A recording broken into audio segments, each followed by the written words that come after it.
everyone.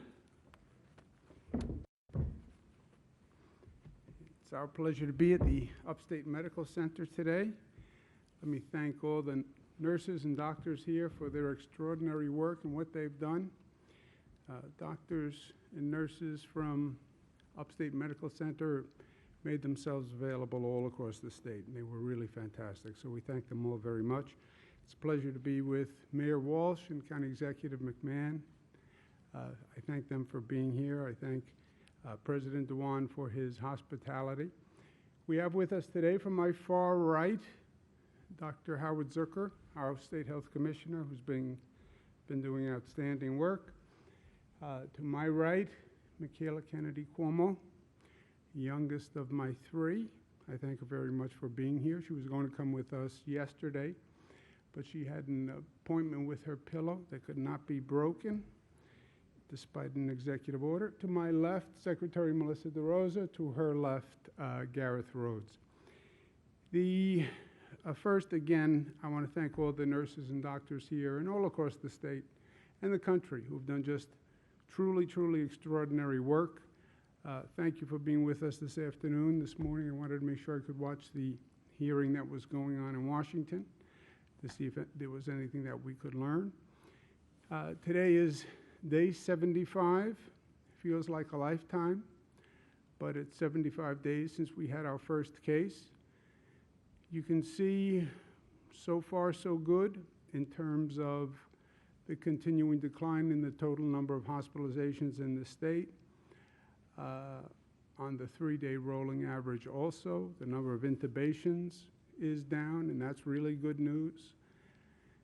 The number of new cases, which is what we're watching, these are the new cases statewide, new diagnoses, people who are in hospitals who test positive, or people who walk in the door who test positive.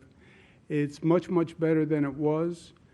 The number of lives lost is also down, still terrible and tragic, but headed in the right direction. So all the arrows are pointed in the right direction. And we're basically right back to where we were before we started this horrific situation. The question then becomes reopening. It's not a question of reopening or not. Everybody wants to reopen. We have to get back to work. People need a paycheck. The state needs an economy. People have lives to live. So everybody wants to reopen. The question is how you reopen. And from the national experts, global experts, make sure you don't reopen too soon. What they mean to be saying by too soon is you have to reopen intelligently. And you have to reopen in a calibrated way. Nobody says don't reopen. They say just be intelligent about the way you reopen. Follow the data, follow the science, follow the facts, follow the metrics. We know enough now to know what happens, that every action has a reaction. If we do this, then this will happen. We've lived this enough. So based on what we know, make sure we're being intelligent, not emotional, not political, not based on feelings, but based on facts. And learn the lessons of other people who have gone through this. Other states have gone through it. Other countries have gone through it. There are experiences that we can learn from. Educate yourself. And be smart. Be smart. Check the data on a daily basis, and we have the data on a daily basis. We put together a very elaborate reporting system on testing data, on hospital data from all across the state. That data is now available on a daily basis, and you can track that data and know exactly where you are. It's like taking your blood pressure every morning. It's like getting your cholesterol count every morning. You can know exactly where you are every morning. And not just for the elected officials, not just for government. This is all about what people do. This is about what citizens do. And what the elected officials are trying to do, what I'm trying to do, is to inform the citizens so they can better protect themselves. And they know what decisions they should make. And that's why all the information we're accumulating, we're making it in a very transparent way. And I hope people get up in the morning, they have their cup of coffee, and they go online to find out where their county is, how are they doing, and calibrate their behavior that way. The state has developed a very elaborate dashboard of relevant local information. They told me they were designing a dashboard. I got very excited about it. I sent them a picture of what I think is one of the really iconic dashboards, 1967 Corvette, arguably the most beautiful dashboard. I said they should consider that design when they were doing a state dashboard. They came back with this design. It's a New York State dashboard. How it in any way mirrors a dashboard from a 1967 Corvette, I have no idea, but how can government be expected to have the same artistic design that we had 50 years ago? So here's the state dashboard. You notice the iconic design and curves and art that was used in it, but it has all the information, even if it's not the most artistic, and it has all the information for all the regions statewide, so every region can compare themselves to where other regions in this state. Right now, by the criteria that we have, which is basically from the federal CDC, we have certain regions that are poised to reopen tomorrow, other regions where the numbers do not suggest they're in a position to reopen. And this is all based on the metrics and the numbers. How many hospitalizations do you have? Are the cases going up? Are they going down? Do you have your testing in place? Do you have your tracing in place? And obviously, we have different rates of infection across the state, hence the variance in opening times. A big responsibility is now going to fall to local government to manage this situation. My advice to local governments are, in terms of priority, daily monitoring of numbers. Daily monitoring of numbers and daily monitoring of numbers are the first three priorities, right? Know the facts, know what you're dealing with, you know what activities you engaged, you know how you increase the level of activity. We're measuring the effect of that activity. Make sure you monitor it every morning. Make sure the businesses that open are in compliance with the guidelines that are opening. Make sure individuals comply. You know, you're going to say it's a reopening. People are going to say hallelujah, run out of their house. They're going to want to get out. They're going to want to do things. Reopening, phased reopening does not mean the problem has gone away. It means we have controlled the problem because of what we did and because of our individual responsibility and individual actions. And that has to be maintained. And I would urge local governments to be diligent about the business compliance and about individual compliance. And then if you see a change in those numbers, react immediately. React immediately. If you allow this virus to get ahead of us, we will have a problem. So we'll have the data, react immediately. At the same time, the states need help from the federal government, and that's a topic that's being discussed now. Washington must act. It must be smart. It must be fast. New York State is a $61 billion hole. When you shut down the economy, you obviously create an economic hole for the state. Well, what does the state fund? The state funds local governments, funds schools, funds healthcare. If the state has no budget, then schools get cut, hospitals get cut, local governments get cut. If local governments get cut, then you cut police and firefighters. Why would you ever want to cut essential frontline personnel at this time? Makes no sense. Washington has already acted. They've done a lot of business incentives. Great. But We need our healthcare institutions, we need our schools, we need our police and firefighters funded. I spoke with President Trump this morning. We spoke again about the state funding issues. He heard me out. I've also asked him to expedite certain payments, and he's expediting a $3.9 billion payment to the MTA, which is a very large transportation agency in the state, which desperately needs funding because the ridership is way down. And the president cut red tape and actually sent the first installment today. So I'm grateful for that, and I thank him. The House, meantime, has proposed a bill. The bill does a lot of good. It funds state and local aid, $500 billion, to make up for those shortfalls. It funds testing. Everybody talks about testing, tracing. Those operations have to be put in place, and New York State will wind up hiring thousands of tracers. We need funding to do that. I understand it's our obligation. States are in charge, governors are in charge, but we need help with funding.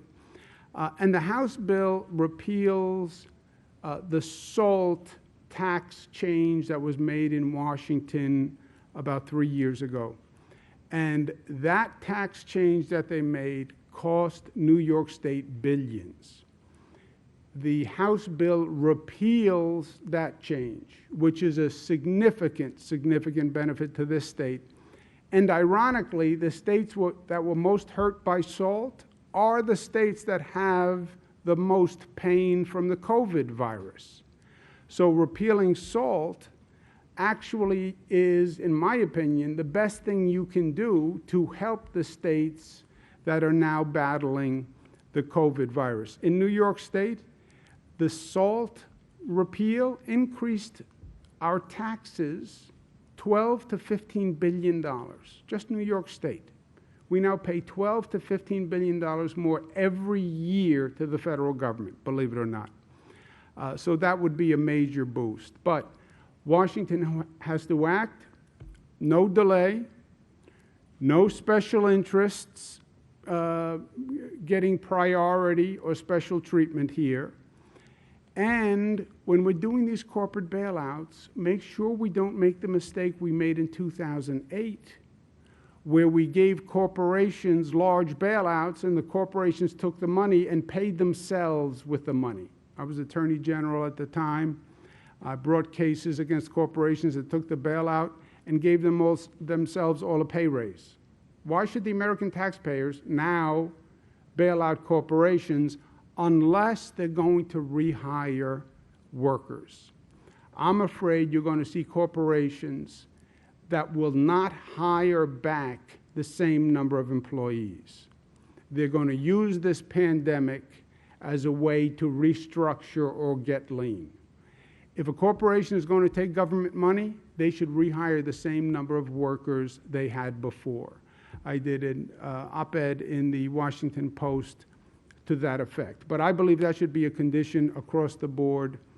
Any corporation that gets money from the government, from the people, should hire back the same number of workers. If you want to lay off workers, don't expect the taxpayer to subsidize you laying off workers. And if there's a moment in our modern history where we can get out of this partisan gridlock, hyper-political moment, now is the time.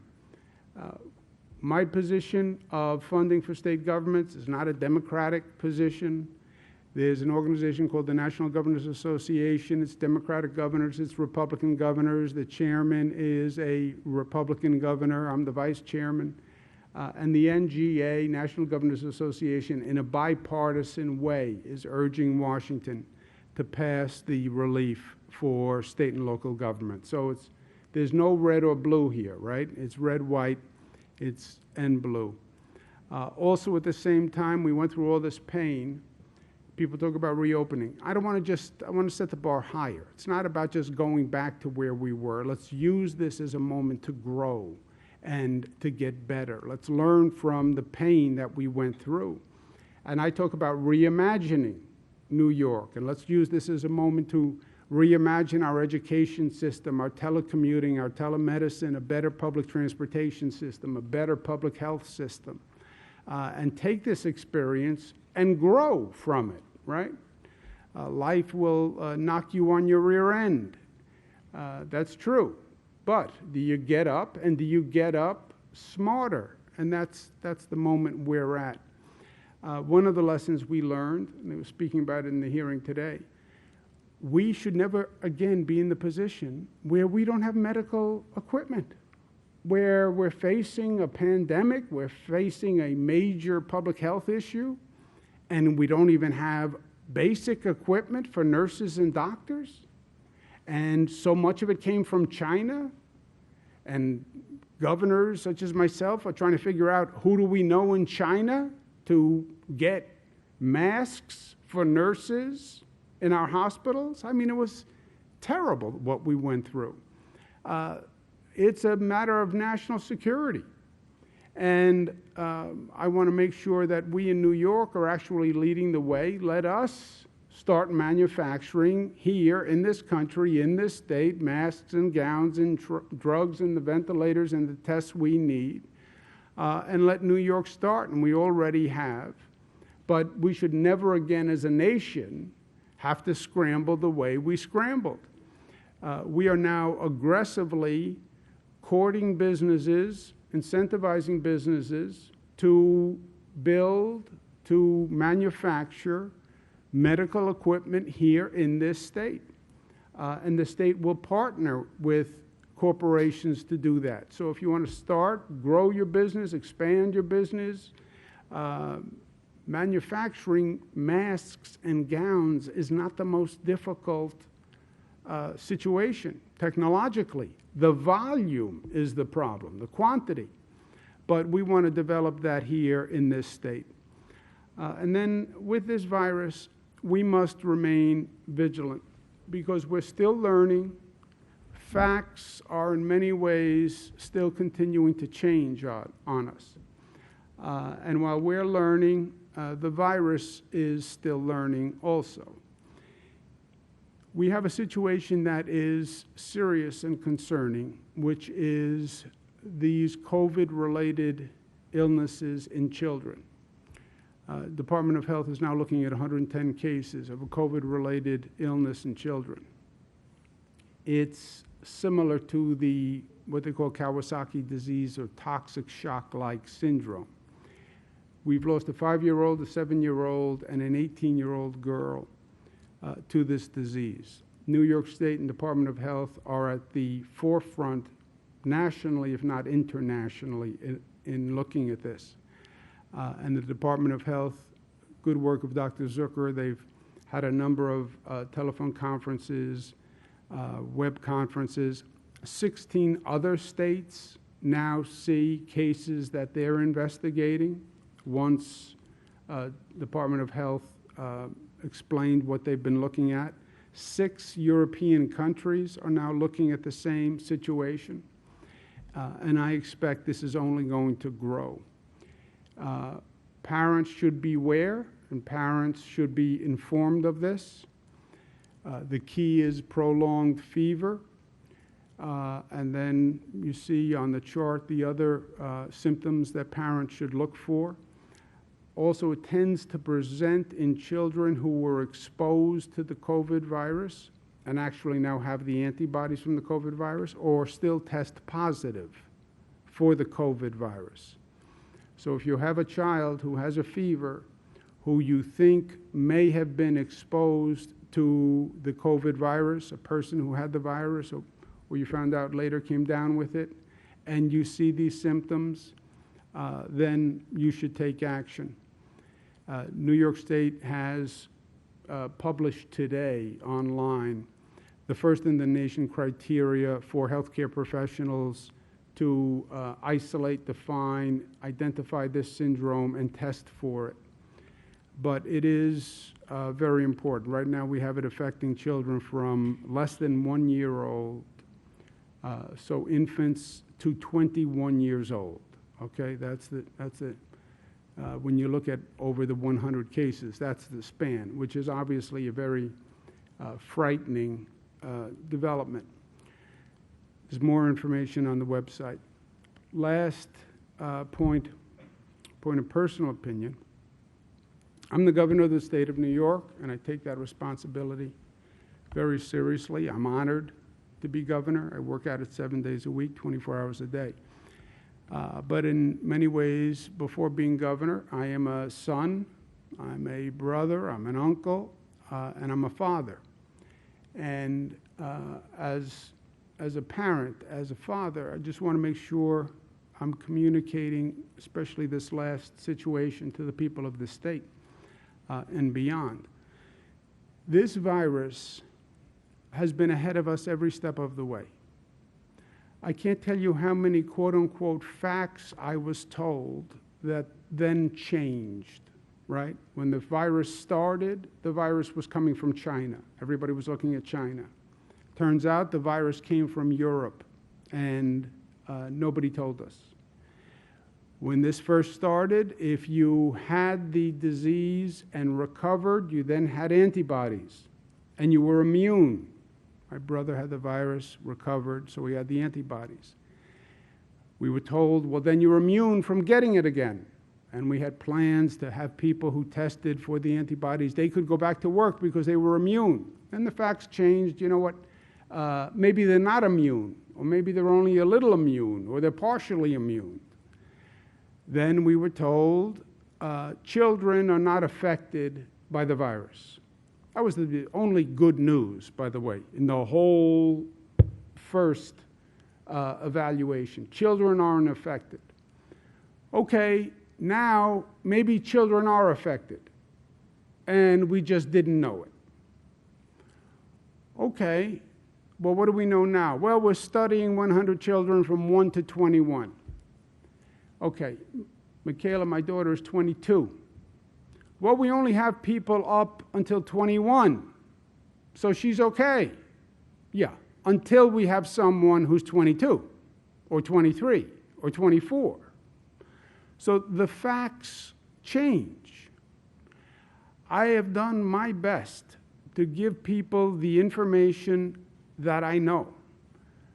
But I want you to have the same caution flag that I live with. The facts on this virus have changed, and I believe they will continue to change.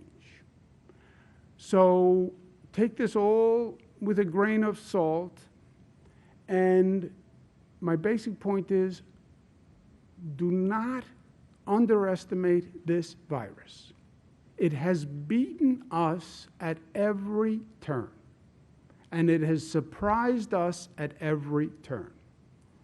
Don't take it lightly. Don't underestimate it. I believe the facts will change as we go forward. The more we learn about the virus, the more the facts change, and the worse it gets. There has been no news since we started this where we were actually too cautious or too concerned.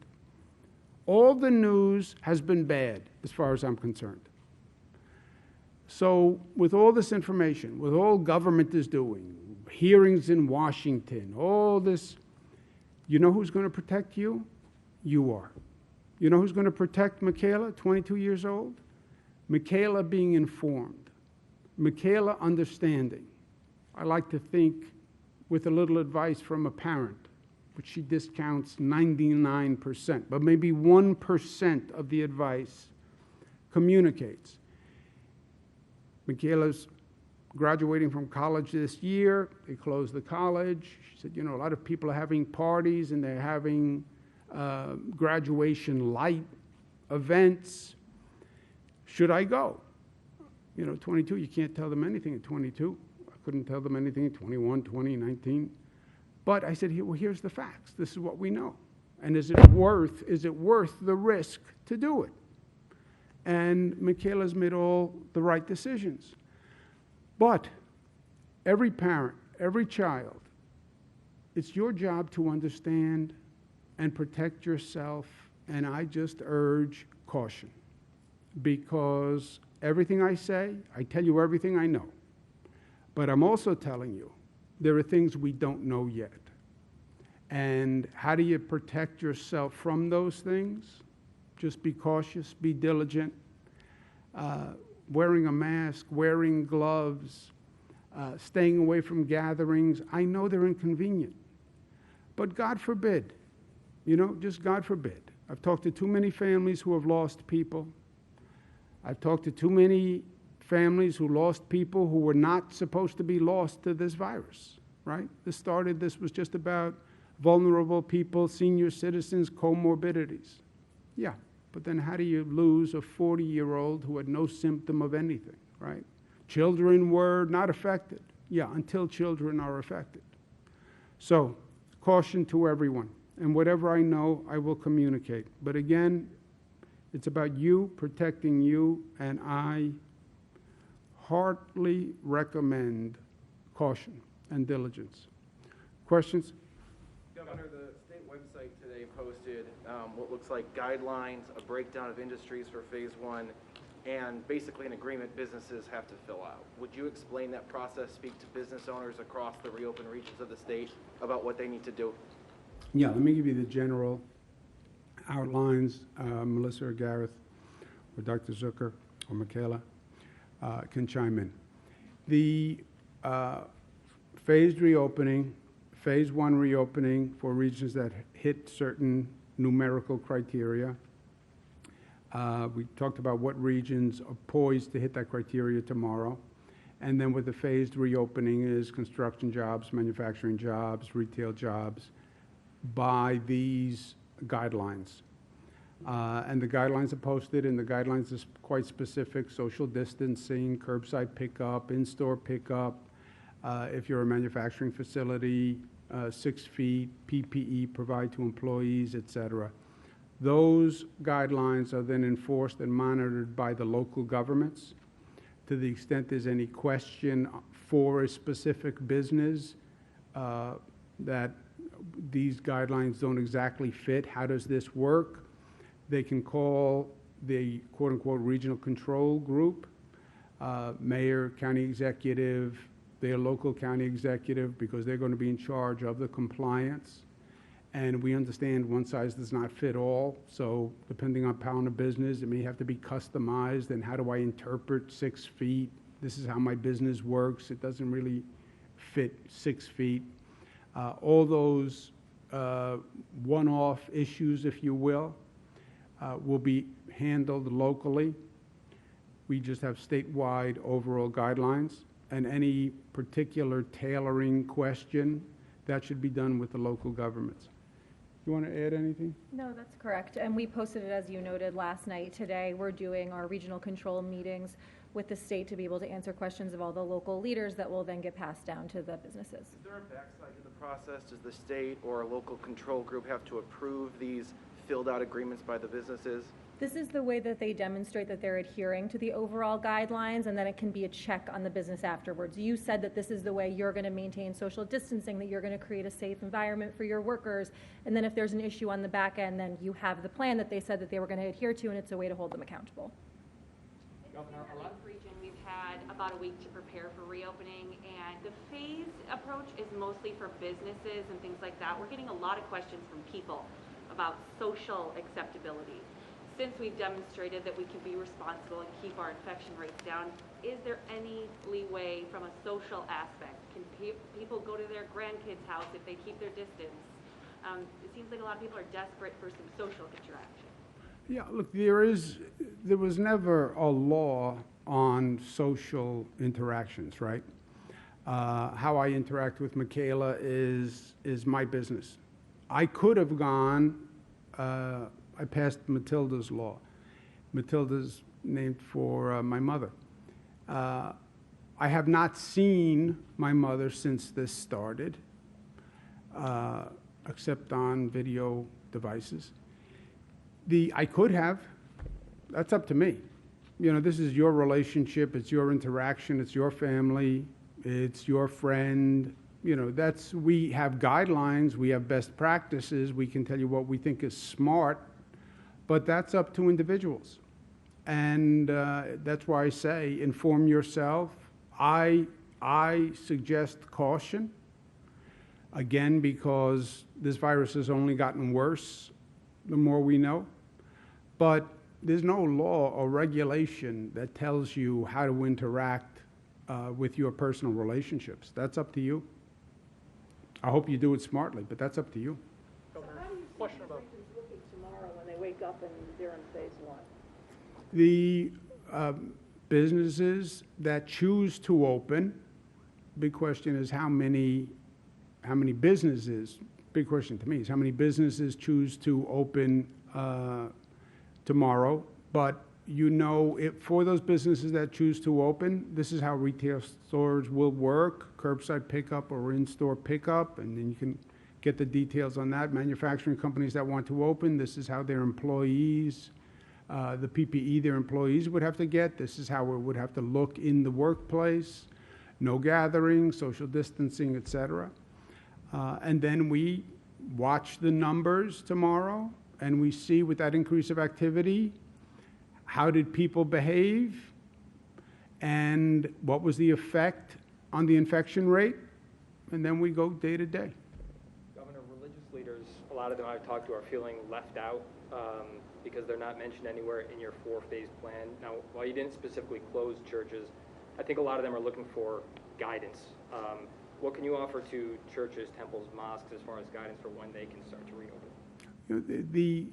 It's less about being a church, a temple, or a mosque. It's more about a gathering, and that's going to be basically according to the guidance on large gatherings. But look, large gatherings have been where this first started.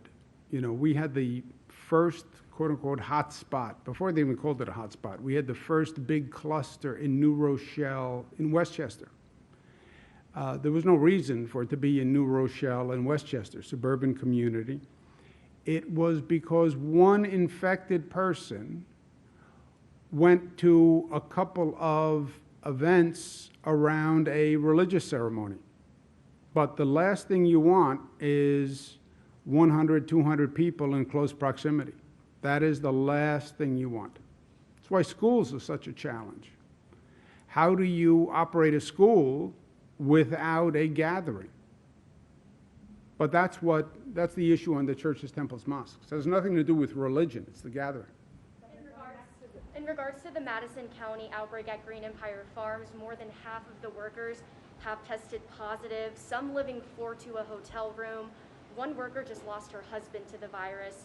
And the company isn't answering our questions. Are you getting answers, and what are you doing to protect the community and the workers? Yeah.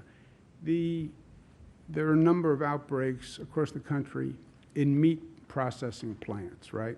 So all these stories, this meat processing plant, this meat processing plant. Then we had an outbreak in an agricultural plant. Well, what was it about meat processing? It had nothing to do with meat processing. And by the way, it had nothing to do with agricultural processing. It was the fact that you had 1,000 employees in one plant. It is the gathering issue. What they call a super spreader. One person in a large gathering, any density, can infect dozens. That was New Rochelle and Westchester. Literally dozens in one event, in one gathering. That's what we learned in New Rochelle. That's what they learned again in the meat processing plants. That's what we just learned again in Madison County. So it is about the gatherings. Now, they have several hundred employees in one place. Yeah, one infected person, it can take off on you. That's why all the precautions. 4 people in one home, yeah. What we're seeing now with a lot of the new cases, they're coming from home spread, right? Close down businesses, close down schools, etc. So where is it now communicating and growing? In the home environment. Madison County said that the facility wasn't able to continue construction of its housing for these workers, so they then put them in hotels. So the coronavirus displaced their project, therefore they had to live in hotels, kind of a full cycle of why the density was the way it was. Well, if you have 4 people to a hotel room or 4 people to a home, you know, it's going to be the same thing. It's, you have one infected person in the home, you see it go through the family. right? Should something have been done differently, though, if they don't have places to stay, not put them in a hotel? Well, people have to live somewhere, but it's not unusual to go through a family. My brother Chris had the virus. His wife got the virus, probably from Chris, though he denies it, but then his son got the virus. Why? Because they're all in the same place. Dr. Zucker, you want to add anything on that? I think I would just add that we have been working with the county to address the housing arrangements and working with the employer. Will you be holding them accountable if the company, find out the company hasn't been? We are investigating everything, yes. Governor, question for you about. You know anything? No, I was just going to add that this speaks to the whole reopening process, right? This is why it's so critically important that we're measuring on a daily basis the infection rate, the hospitalization rate, that we have proper testing, that we have proper contact tracing in place. Because if you look at the Madison County example, there's one instance and then there's an explosion of cases in one area, and you need to be able to test to find out whether or not those people are sick. You then need to be able to isolate them. You need to be able to contact trace to find out who else they interacted with, or else we go back to square one, and I think we can all agree no one wants to live through this again. So it just underscores the importance of doing this reopening process smartly, of every employer who's starting to reopen or is currently open, doing this in a way where social distancing is properly done, where we're making sure that everyone's wearing masks, where they're wearing gloves if that's possible, and that we do this smartly and we do it the right way. Yeah, and one of the points to learn from Madison County, I think, it's too easy for people to say, in more rural communities, well, this is not our problem, right? This is a city problem. This is an urban problem. This is New York and Detroit, New York City, Detroit, it's Michigan, it's Chicago. No, it's Madison County, which is a rural county. You open a plant, you open a business, you go to a gathering, you have one person infected. One person infected, they can infect dozens in one afternoon. One afternoon. I don't care if you're a rural community, suburban community, urban community, nobody is immune. That's what Madison County says. That's what these meat processing plants in Middle America say. In rural communities, one person. You open a business tomorrow with 50 employees, you don't do it right, one person was infected, you can infect 30 of the 50 in one afternoon. As businesses begin to reopen in phase 1, 2, whatever, is there a liability if there is an outbreak at those businesses, and should that be waived? There's federal legislation that is now pending that's going to deal with this liability issue all across the board, but it is a big question. If I'm advising the business owners, I say make sure you take all the required guidance and you follow the guidance. And the guidance is quite specific. So I would urge that they all do that. No, and part of the business reopening plan, as you're Anything else you noting, want is to- something that you have to turn in to attest to the fact that you are adhering to the guidelines. And so if businesses aren't doing that, to the governor's point, I think that they do that at their own peril. Let's take one more. Someone who didn't ask a question, sir? Surgery centers, eye doctors, dentists, what phase do they fall in? A lot of people are asking when they can go get their eye checked for maybe for a driver's license, toothache, whatever. Dentists, eye doctors, surgery centers, what phase do they fall under? Just so you know, driver's licenses, et cetera, you can do transactions for the Department of Motor Vehicles on a website. For the in-person transactions at a Department of Motor Vehicles, which are basically license renewal where you need an eye test, something like that, those deadlines have all been suspended. So if your license expires or if your vehicle registration expires and you had to go into the DMV, no one is going to enforce those laws until you can go into the DMV. So we suspended that. The elective surgeries in many counties upstate have all restarted. The doctor's appointments, doctor's offices are operating, can operate with social distancing. Ambulatory services are open. You know, people who need medical attention or medical treatment should go get it, right? Governor, on what has to happen regionally for that kind of event to be held. But with the Syracuse Nationals coming before that at the fairgrounds, and then the state fair needing to be planned, what's your confidence level that the status of this virus will be in check for those events to be held? Yeah, I am not going to guess, and all it would be a guess, and I'm not going to do that. This situation changes every 2 weeks. And that's why I want to do this caution, and I want people to hear me, because I don't want them to say, well, the governor said, which I did say. I said, we don't believe children are affected by this virus. I said that. I said that a number of times. And I'm talking to the best public health experts on the globe, and that's what they told me. And that's what I told people.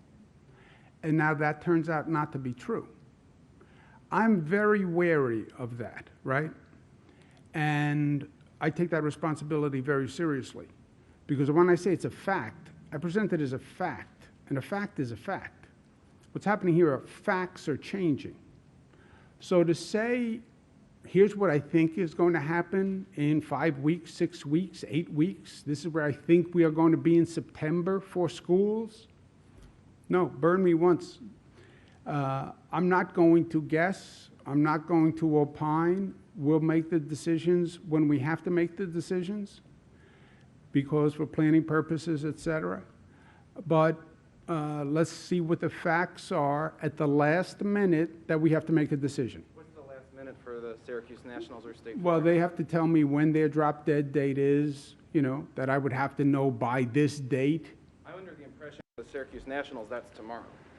Well, they haven't communicated that to us, but, you know, give me the drop-dead date, and I'll make a decision based on those facts at that time, and then if they change, they change. But I want to make sure we're using the best information we have, and we are in a situation where the information keeps changing. And look, there can be positive information also, right? There could be a medical breakthrough, and they announce that they found a therapeutic model that actually treats the virus. So there can be good things that develop also. Just hasn't happened yet, but there could be. One housekeeping question. 12:01 Friday morning or 12:01 Saturday morning is when a region can reopen. 12:01 Friday morning, the 15th, is when New York on pause expires. Friday can be a day of business. Yep. There's a lot of confusion among professions that are in phase one about which phases they're in. Hairstylists, professions like that, they think they're phase two. Do you have an idea of when you might have a firm list of which professions are in which phase? I hadn't heard that question, but we can do that. Do you see hairstylists as phase two? I don't know that I'm qualified to opine on that, unless you're saying I need a haircut really badly, and then we'll talk about it. But we'll get the information. We also will have daily calls with the Regional Control Council. The mayor and the county executive are here today. And a lot of this is going to be locally managed, so we'll be working with them.